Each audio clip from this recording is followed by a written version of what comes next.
What's up, everyone, and welcome back to Christmas. We are, for one final time, continuing to look at this particular pair of days here, December 5th and 6th. We are more specifically going to kind of be looking at what's going on December 5th here because, you know, we've spent the last 2 weeks talking all about this guy here, Saint Nicholas, his legendary and partially historical life, and then the celebration of his Saint's Day in the Benelux countries. And so we spent 2 weeks looking at that. But tonight I want to look at this guy. Who is this dude? Not literally who is this dude, but like, what is up with this category of dude? That is what we are going to be looking at in this week's episode, the Companions of St. Nicholas. So the thing is that winter gift bringers, like our boy St. Nicholas, also, Santa Claus, Father Christmas, and others that we'll be learning about in the remaining weeks, they have to play something of kind of a dual role, right? They have to be both the rewarder of the good children and the punisher of the bad. In modern times, this kind of parenting is frowned upon, you might say. But in medieval times, early modern times, the rule in play was spare the rod, spoil the child, right? So, like, your way of reinforcing social norms and strictures upon children and developing humans would have been based on a series of rewards and punishment, a carrot and stick approach, like you might say, or in German they say Zuckerbrot und Peitsche, the sugar loaf and the whip, right?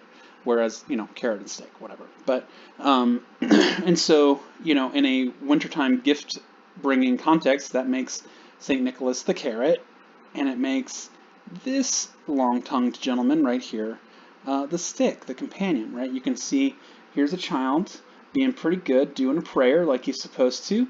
This child, not so good, terrified by the long-tailed horned gentleman.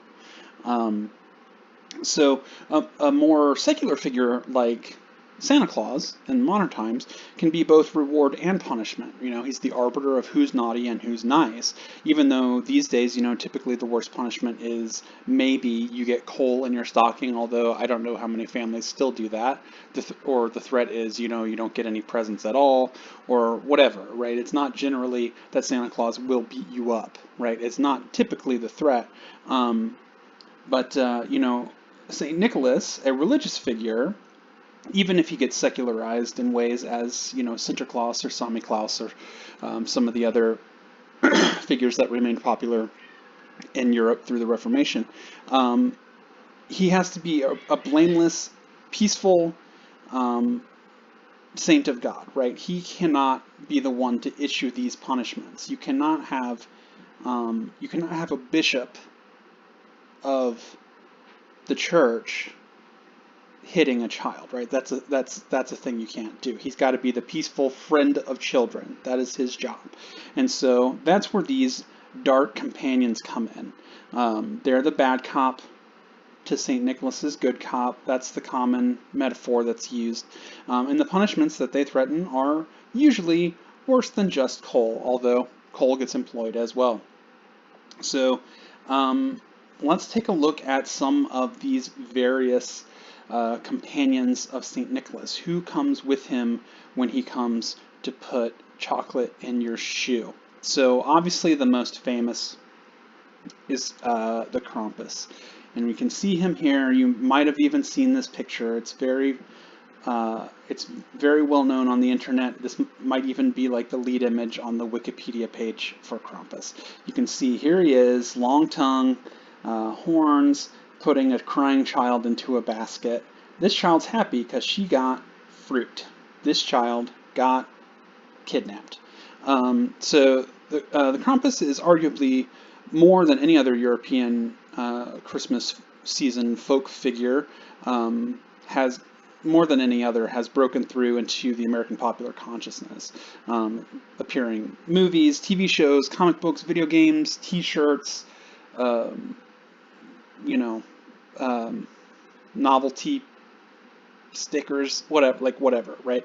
Um, uh, that popularity has really kind of been in the last 15 or so years. In 2004, graphic designer Monty Beauchamp released the book Krampus, the Devil of Christmas. I don't think that was the original title. I think it was called Krampus, the Devil in Design, or something like that. This is a later edition, but he released a book of Krampus postcards, dozens and dozens, from the 19th century, earliest 20th century, and for a lot of Americans, that was the first they had heard of it, and it kind of kicked off the craze, although it was really bolstered by the appearance of the Krampus on the Venture Brothers in that same year, where you can see, here he is, there was a 2004 Christmas special for the Venture Brothers, where he appeared and made trouble, and I think for a lot of people, a lot of Americans, this was their first exposure to the Krampus. He was also on The Colbert Report, 2009. He was on Scooby-Doo, 2012. He was on American Dad in 2013. He was on NBC's show Grimm in 2013. He was on the sitcom American Housewife in 2016. I mean, not literally, but like the episode had Krampus in the title, and there was a little child pointing at the book. There it is. But among many others, right? Supernatural, whatever. There's a bunch. Krampus was also the title character in a 2015 horror comedy starring Adam Scott and Toni Collette. Krampus also featured in multiple segments in the anthology movie A Christmas Horror Story. You can see him here on the poster, fighting Santa Claus. Got a big chain with a hook on it there. That same year, 2015. And there's also just an unconscionable amount of really terrible direct-to-video horror movies where the Krampus is the monster. I'm not saying that this one that I'm showing on the screen is a terrible one in case doing that is actionable somehow, but I'm just saying this one exists and there are terrible ones. Finally, if you're watching this and for some reason you're under 20 years old, you probably haven't heard of any of the things that I just said. You've never heard of the Venture Brothers or Scooby-Doo. So I should also mention that in 2018 there were 2 different Fortnite skins that were Krampus. There's one. There he is. The tongue and all. Fortnite, I know you have heard of. But the thing is that, like in all of these depictions, the general idea is that Krampus, or Krampus, as they usually say in American versions, he's evil, nebulously German anti-Santa Claus in this version, and this is from the 2015 movie, and then also in the episode of Grimm that he was on, he's even dressed in a Santa-like robe, and you can't see his face here, but he's got like a creepy Santa face. He's some kind of anti-Santa Claus. He comes at Christmas to whip bad children or to terrify families who are not showing sufficient Christmas spirit or whatever. And put them in a basket, carry them to hell, and then Santa Claus just stands helplessly by or fights him. Here they are fighting in A Christmas Horror Story, while his greatest enemy, the anti-Santa, the villain of Christmas, destroys Christmas. All that stuff is wrong. It is incorrect. So first of all, Krampus, and it's the Krampus. It's not his name. He's the Krampus. He's not a guy named Krampus. He isn't some kind of like pan-German figure that like any regular city dude in, for example, Berlin has, fond or frightening memories of from their childhood. Okay, so the Krampus is a figure primarily of Austria, not even Germany.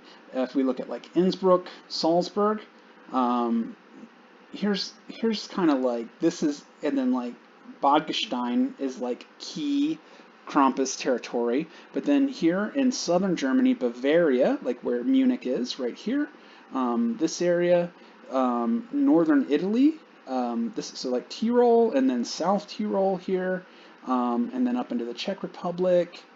Um, this is Krampus territory right here. Up here, Berlin, they don't know. Hanover, they don't know. I mean, they know because there's movies and stuff. But like, so the Krampus figure of Austria, Bavaria, the Alpine southern state in Germany.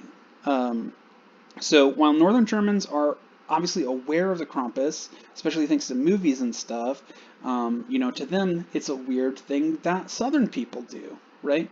And if you were to meet someone from Berlin and be like, "Oh, what was it like growing up with the Krampus?" I mean, that's a lot like, it's like asking somebody from Vermont what their favorite variety of ale is. They don't know. They never. That's not a thing for them. It's regional. So I know what my answer to that is. You probably don't even know what I'm talking about statistically if you're watching this video right now. It's a regional thing. Anyway, also he doesn't come at Christmas. Krampus doesn't come at Christmas. He comes St. Nicholas Day. Pope hat, not fat. That's St. Nick. There you go. Just keep that one in mind. There's your little mnemonic device. Pope hat, not fat. That's St. Nicholas, not Santa Claus. Here's Krampus. Here's St. Nicholas. Okay. He's a companion of St. Nicholas, who comes December 5th and 6th, not December 25th. So the night of December 5th, that's the Krampus' special time. That's Krampusnacht, baby. Krampus night. And that's when he, and really they, because here you can see, here's two Krampusse. In German, the plural of Krampus is Krampusse. You can just say Krampuses in English, it's fine. You don't have to use the German plural. But Krampusnacht is when they are unleashed to run free. So yeah, usually there's like lots, not just one. But like also finally, it's important that you understand, so Krampus, he's not St. Nicholas's enemy, right? Like they're not fighting each other for domination of Christmas or like what happens to children, right? He's under his control. That's what the chains are metaphors for. Right? He works for him. He's his companion, not his enemy. That's why he's called a companion. I mean, just look at those. Oh man, just look at those guys. Boy, just look at how much these guys hate each other. Oh gosh, what enemies? What enemies?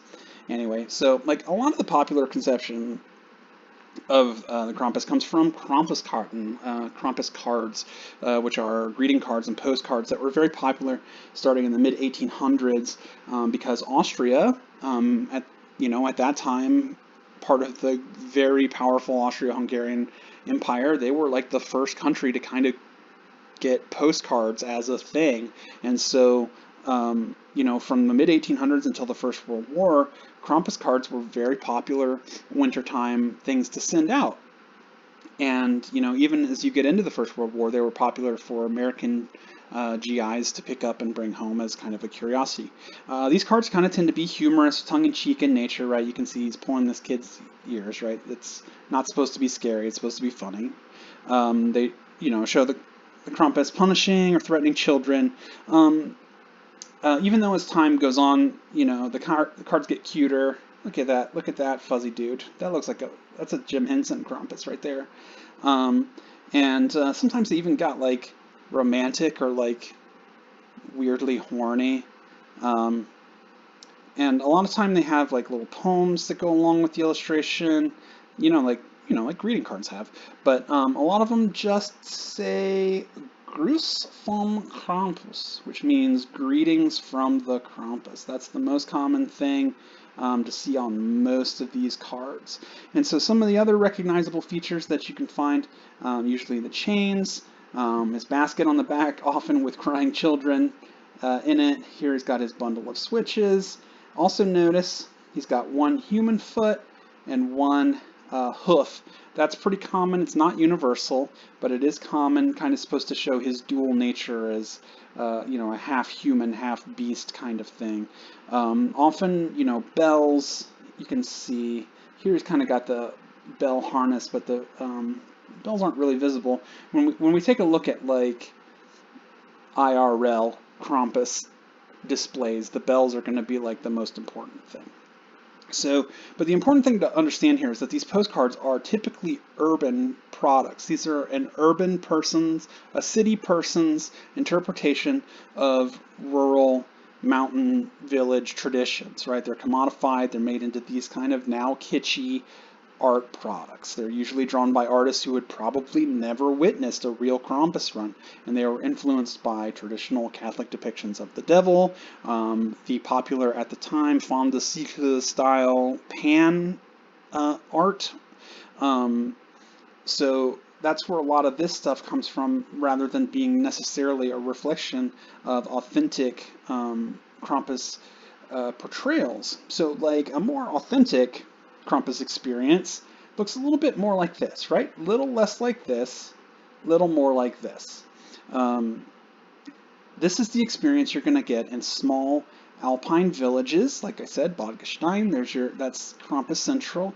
Um, they have these very traditional masks, traditional costumes. Notice here they don't have one human foot, one hoof. They're wearing like tennis shoes under there. Because try to imagine making goat feet by hand for yourself. That's it. If I remember correctly, it killed that man from Mono's Hands of Fate. He is dead because of goat feet. Don't quote me on that because I did not Google it. But anyway, in these villages, they probably don't even call him the Krampus, right? The word Krampus, there's some dispute about what it means. It might come from the word Krampen, that means claw, or it might come from a word that is used to describe a shriveled dead thing, showing the connection between this character and the world of the dead. But like modern authentic Krampus groups, which do exist, and if you look them up, there's a ton of them on Instagram. I follow a bunch of them on Instagram. If you find them, most of them aren't going to say Krampus in the name if they're like authentic Alpine ones. They use names like Kramperl or Klaubauf, Gongerl, Teufel, Tuifi, or Toifi. Those last couple being dialect variations on the word Teufel, which means devil. So they're just the devils, right, rather than Krampus. So the primary tradition of the Krampus is the Krampuslauf, the Krampus Run, as it is called. And in some smaller villages, if they're super traditional, you might have a Hausbesuch, which means a house visit. That might happen as well. So a group of young men, typically teenagers, although now more women are being involved. But traditionally it's a bunch of like late teens, early 20s guys. They form a club, a Verein, also called a PASS, P-A-S-S. That's the traditional name for a group of Krampusa. Here we can see one here. Look at all these dudes right here. They make their own costumes out of fur or sheepskin, and then they have like a professional artisan wood carver make the mask for them. These masks can be super expensive, and these costumes can be super heavy, and so that's why it helps to be a young person in your prime of life, so you can carry this like 40-pound suit or whatever. And they usually carry like birch switches, bundles of willow twigs, or horsetail whips, like you can see a lot of these guys have. Those are super traditional. Less common now would be cowtails. Less common because they have actual bone in them and they hurt when you get hit with them, and generally this is for fun and you're not supposed to be actually hurting anybody. A typical pass has their own St. Nicholas, like this guy here. You might also have an angel. She doesn't have wings, but I assume she's supposed to be angelic in a way. And then you might have a kind of a rustic dude whose job is to carry a big basket on his back that's got treats, right? So this is wintertime fun, right? Like I'm not gonna have time to like cover like the origins, every origin of like where this idea came from, and also what like the deep semiotic meaning of dudes in devil costumes at Christmas time is. But like it's supposed to be fun for young people to do, and for like kids and stuff to see, right? It's a little bit scary, it's a little bit spooky. If your Christmas isn't a little bit scary and a little bit spooky, you're doing it wrong. IMHO. But so it's primarily for fun. This guy carries around a bunch of treats, little toys, or candy, cookies, or whatever, right? And you might have a more modern style group like this here, where you have there's there's definitely different approaches to costume design, whether you have super traditional masks or more modern ones that look more like kind of Hollywood horror movie kind of things. And believe me, there's arguments on both sides of that divide. But in a more modern group like this one, you can see there's a mix. You might have more devilish figures, then you have ones that are clearly witches. You might have some other kind of like different horror guys. Like he's got a skull. He's a skull head guy also with horns, right? So they spook it up all sorts of different ways. So the Krampus Run features many Krampus parading through the streets, usually walking, huge bells ringing. You can hear it from far, far, far away. You could hear it from here they are terrorizing the Nordsee, the popular German fish sandwich restaurant. But they would go by, they playfully whip at the observers along the street, especially young women, because these are young dudes, and so they kind of flirtingly like whip at their legs, and the girls go like, eh, and the guys are like, eh, and they're like, eh, whatever. And they might be kind of teasingly frightening, but also sometimes comforting the children, right? They're not really trying to scare children. They're supposed to be spooking them. They're not supposed to be actually like frightening kids. And if you watch videos, there's tons on YouTube. You can find them. You can see kids who think it's fun, and if they're scared, a lot of times they'll comfort them. Sometimes, there's different rules about whether you're allowed to take your mask off. But if a kid is scared enough, it could happen, right? Yeah, so then a house bazook, here you can see the Krampus is coming from inside the house, right? They come to your house, door to door, they go by, they do a little presentation, St. Nicholas comes by and he's like, I hope all the children are good, and the Krampus get spooky, they rattle their chains, and then they usually there's like a table like right here, and then they'll kind of shake the table or like throw it around, scare the kids so they hide behind the furniture or whatever. Then they might throw the furniture and the table out on the yard, because boy, trouble. These Krampus boys are trouble. Anyway, if you're out in some villages, and this varies, the bigger cities it's going to happen less, but in smaller ones that are more traditional and are less concerned for workplace safety, if you see two passes encounter each other, representative Krampus will wrestle. They do this kind of like ritualized half dance, half wrestling match where they tussle on the street. It's called a rimpler. Here you can see, it's hard to see because they're all tangled up, but here's one here and here's one here. These dudes are wrestling. But like I said, kind of the traditional Krampus is there's variations all over the place, right? Regional variations on the Krampus include the Klausen, which we mentioned before. They're from they're from Oberallgäu in the southern tip of Bavaria, and you can recognize Klausen because they do not wear wooden masks. I'm sorry that my cat is getting in on this show. It's actually two cats that are fighting. Please ignore them, because I want to talk about these guys with their furry masks. They don't wear wooden masks. They wear these masks made of fur or sheepskin that cover up their head, and there's no facial features, right? These guys frequently team up with the Berbela, the wild Barbaras that we talked about a couple episodes ago. Then when you get down to Berchtesgaden, which is way down south at the German-Austrian border, the very unique Krampus variant there is called the Buttonmandel, and you can always recognize them because they're this big pile of straw right here, with a little head peeking out. So it's a bunch of straw with a little Krampus head peeking out.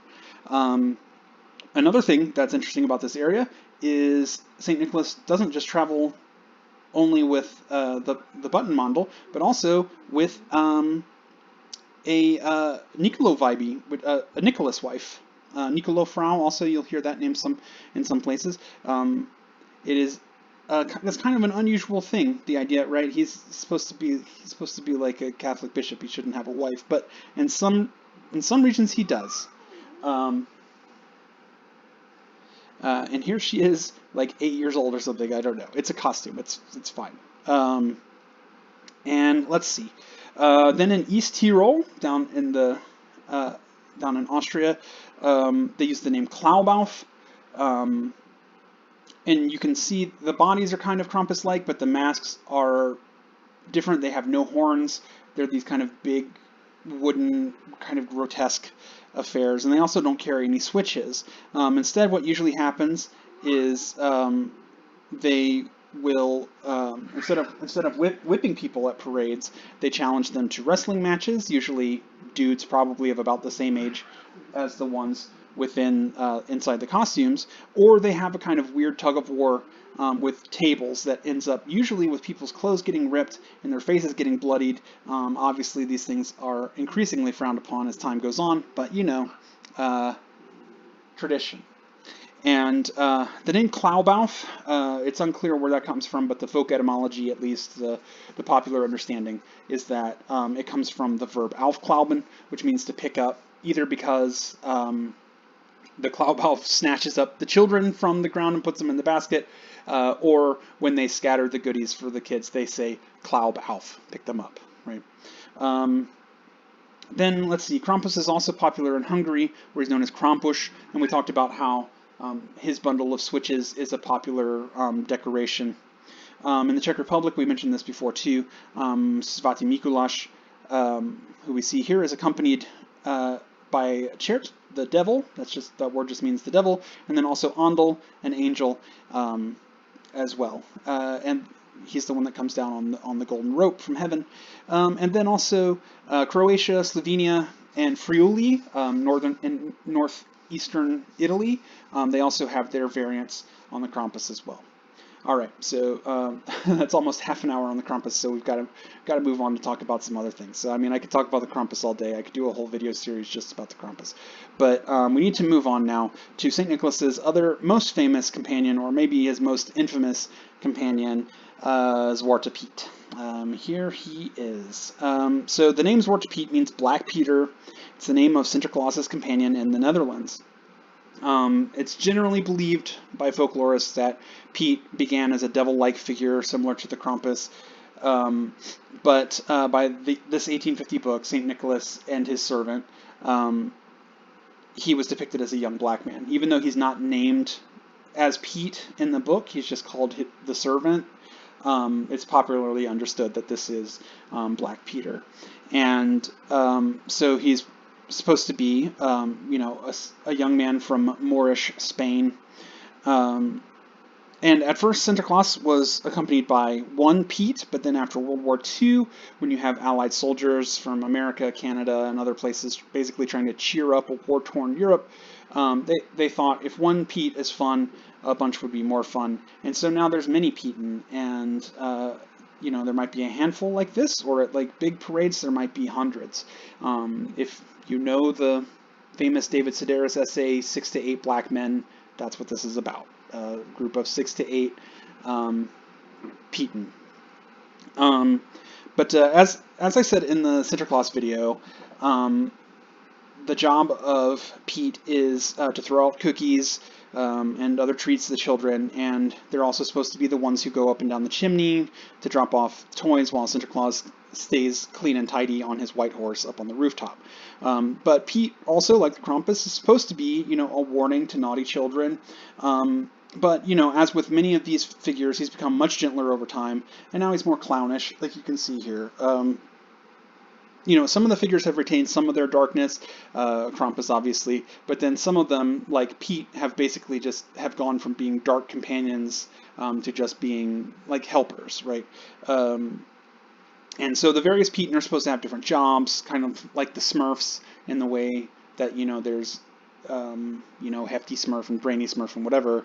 There's a Piet who cooks, there's one who writes songs, there's one who writes those teasing poems that go along with the presents that we talked about, there's one who does the elaborate surprise style rapping, there's one who drives the steamboat, and so on, right? They have these different names.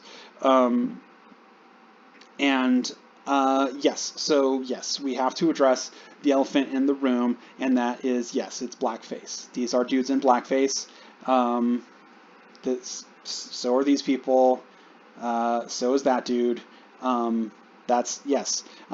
Piet is almost uniformly performed by white people wearing black makeup with big red lips, usually big hoop earrings. These guys don't have them, but they wear these Renaissance style page uniforms. So even though the Netherlands does not have the kind of loaded history of blackface and minstrel shows that we do in the United States, nevertheless, many Dutch people and people from former Dutch colonies, especially that have larger black populations, have protested the depiction of Zwarte Piet in recent years. You can see, right, Zwarte Piet is racism. And the responses to these protests from the last decade or so have been kind of varied. Obviously, you have people who are like, it's a tradition, it's not hurting anybody. Let's just keep doing it. It's fun. It's for kids, right? And then you have the people who try to defend it by saying it's not blackface. And a lot of more modern depictions are like, it's not supposed to be that he's black, it's that he's dirty from going up and down the chimney. And so a lot of the makeup now has changed, so it's more like this, right? Although I don't think he's not black, he's actually white, but dirty is the defense against racism that they maybe think that it is. Anyway, the other possible solution has been to try to mitigate the idea by making multicolored faces, right? Like instead of just like black, what if his face is any color, right? And so that happened. That seems to be less popular than the sooty Pete kind of solution. The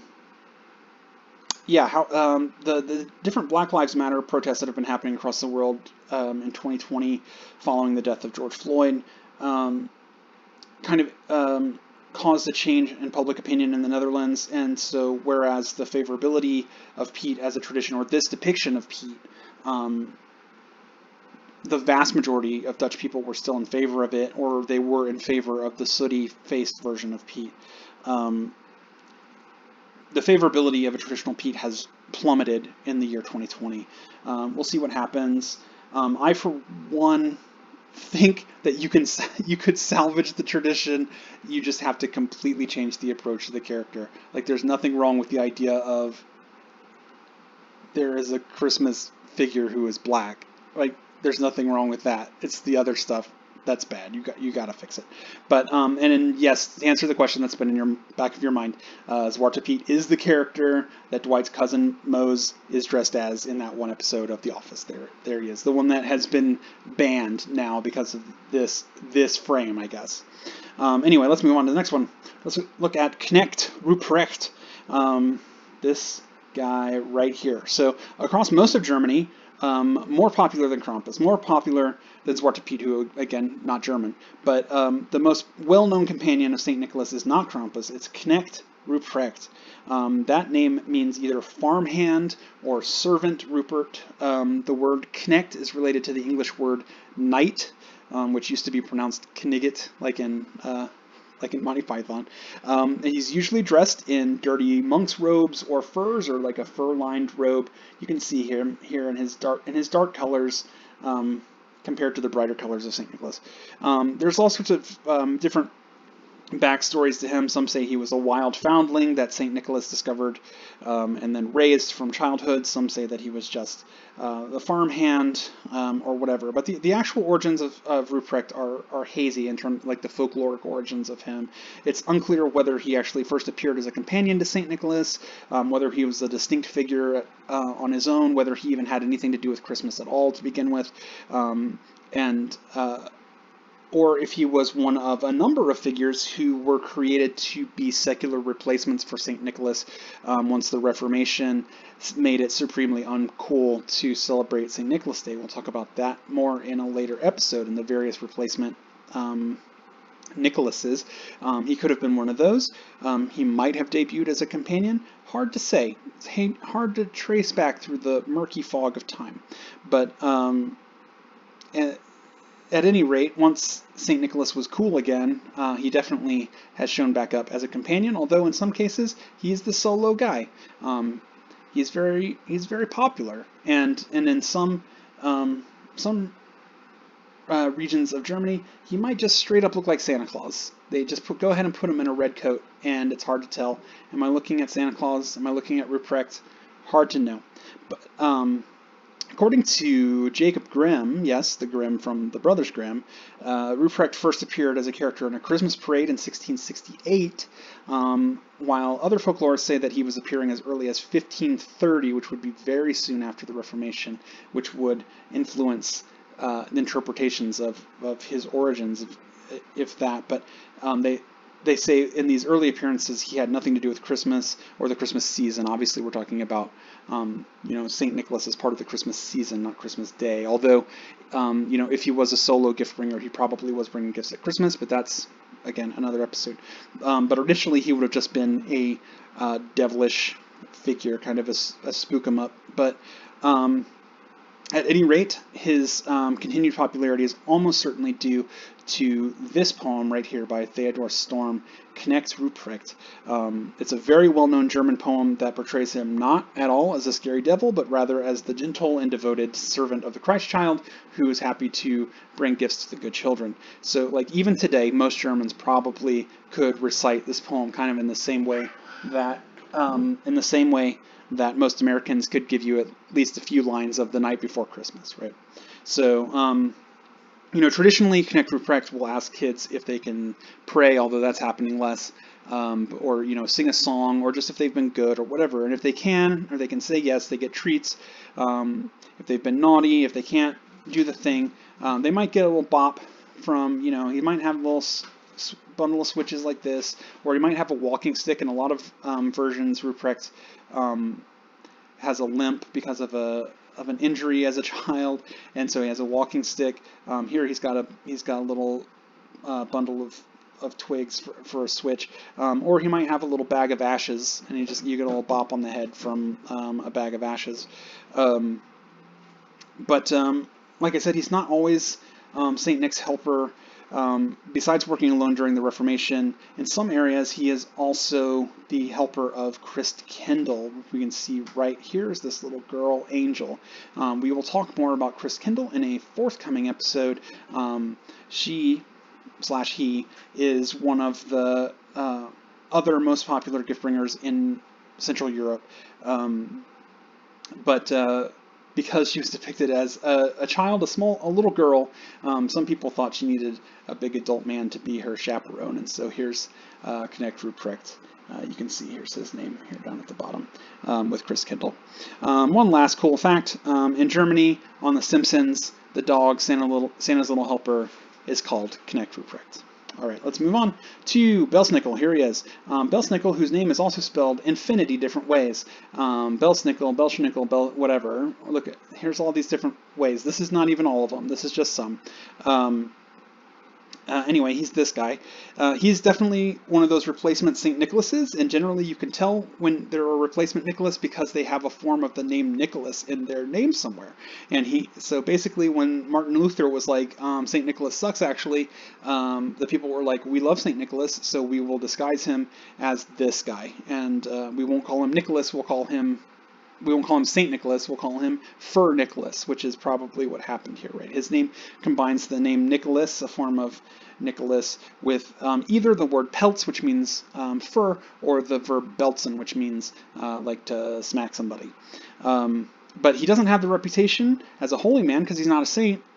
He's a fur Nicholas or a smack Nicholas, and so he's free to be both carrot and stick, kind of in the way that Santa Claus is, although in a much more serious way. You can see the whip in his hand, but he's usually depicted wearing ragged furs, or in this case, kind of patchy rag clothing. Sometimes he wears a mask with a long tongue, like the Krampus. You can see him here. Here he is. Punishing a child. This seems extremely severe, but okay. But rather than accompanying St. Nicholas like a lot of these other companions, he usually travels alone. He's known to be from the area along the Rhine River in Germany, specifically the area known as the Palatinate. But he also, most significantly, was the figure that was brought by German immigrants to Pennsylvania. German immigrants from along the Rhine River who came to the United States.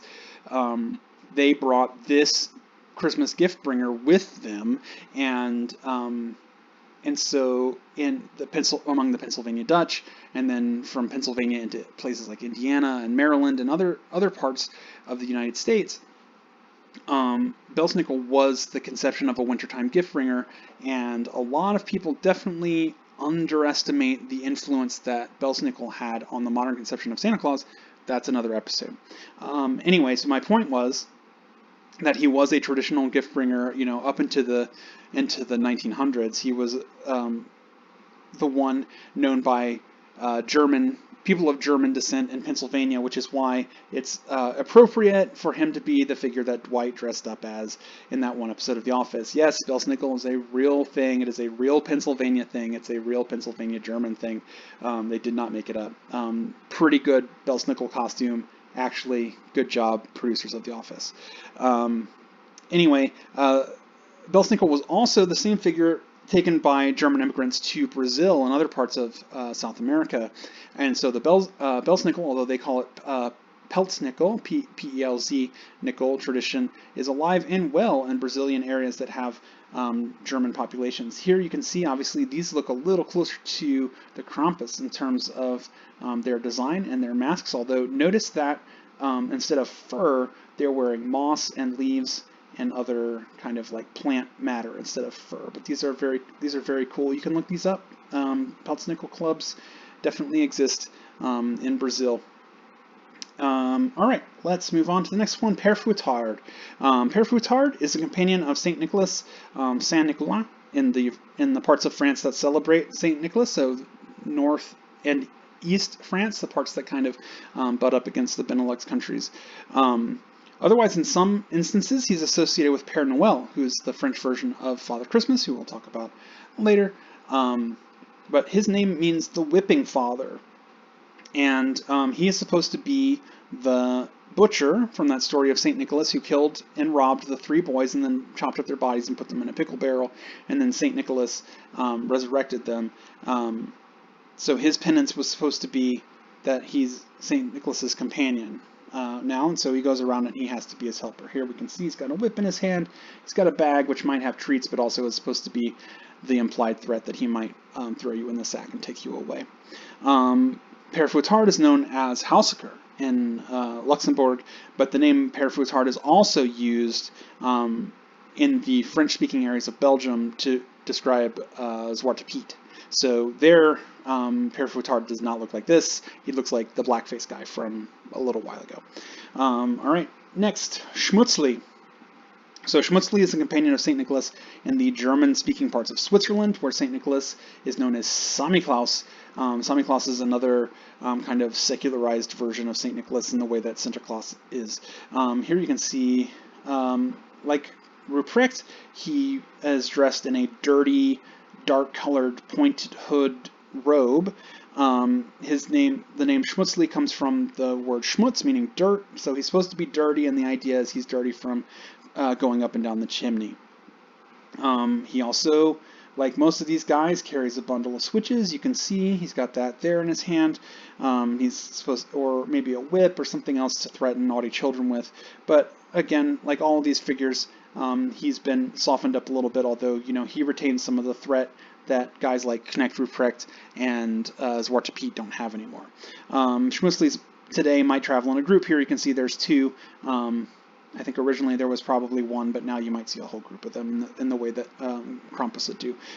A way for young people to blow off steam as crazy characters in the wintertime.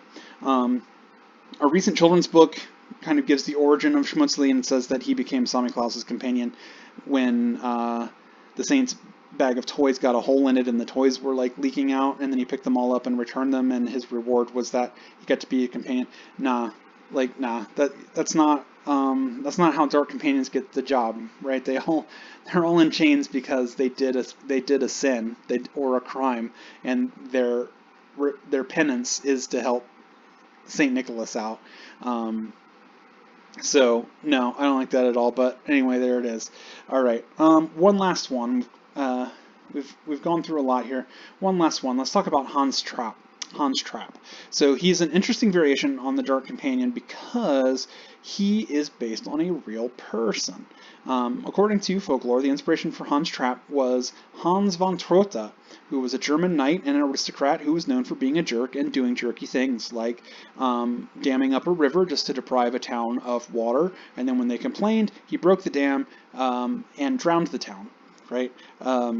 That's the kind of thing he was known for. And legends around him grew in the area. He lives on the kind of French-German border, Alsace and Lorraine. And people in that area, the legends grew around him, saying things that he worshipped Satan, or that he would murder people while dressed as a scarecrow, and that he was like just about to get into cannibalism, like real heavy, when then finally God struck him with lightning. Although here he is back as a devilish like figure, right? So his name had basically become shorthand for evil in those regions, and so it's not a real surprise that he becomes the new devilish companion for the saint, right? So just like some of the others, who's the evil counterpart to the extremely good Saint Nicholas? The most evil guy we can think of from around here is Hans Trapp, right? But he is just as likely to be the companion of Christkindl. Here she is again, right? So here's Hans Trapp. You can see coming in the window, very devilish. He's got horns even. So this is definitely in Alsace, and this is Christkindl here, the angelic-looking one. But here's the devilish Hans Trapp coming in through the window. So the thing is, like, we could spend just like eternity talking about these different variations and trying to examine the differences between the Dark Companions and, like I said, where they come from, what is the semiotic value of these things, what does it mean, why are the bells important, that kind of stuff. Don't have time for that in this video, unfortunately. And in fact, we don't even have time to cover all the companions. Some of the other names that have been recorded for the various devil types that accompany St. Nicholas include, and they're not even all just devils. They could be devils, they're dirty men, witchy women, bears sometimes, other monsters, that kind of stuff. Who accompanies the children's friend? We get names like Butz, Rumpelklaus, Pelzebach, Zimber, Tama, Lucia, Bercht, Polterklaus, Beauklaus, Schnabuck, Klausbohr, Hansmuff, Duvel, Bullerklaus, Ruby, Robber, Bartel, Leutfresser. That one's great. Leutfresser just means people eater. Just that one's straight to the point, Leutfresser. Schimmelreiter, Klopperbach, Ducelli, Beelzebub, Rubels, Buzebert, and even more. That's not even all of them. Most of them are just extremely Krampus-like, but don't have time to cover them all. But we've covered the main ones. I think you got the idea. If you want more information, if you want to know more things like what does this mean, where does this come from, you want to know the details on the different traditions and why they're done the way they are, in my extremely fact-based opinion, the definitive source of information and the definitive visual guide to these types of pre-Christian, often Alpine Christmas traditions. The book is The Krampus and the Old Dark Christmas, Roots and Rebirth of the Folkloric Devil by Al Ridenour. Cannot recommend this highly enough. If you care at all about weird Christmas stuff, if you liked this video at all, I highly, highly recommend this book. It is an excellent source of information. He really gets deep in it, and he covers, even more than just the Krampus, a lot of stuff that we're going to cover in later videos, like Perchta and the Perchtenlauf, which happens at the end of the Christmas season. So when we get to the end of this series of videos, we'll definitely be talking about some of that stuff. So next time, we will finally be done with December 5th and 6th, and we'll be moving on, that's right, to December 8th, the Feast of the Immaculate Conception, which I will use as an excuse to talk about literally the weirdest thing that we have covered so far. Yep, even weirder than anything we covered today. So until next time, have a Merry Christmas. See you around.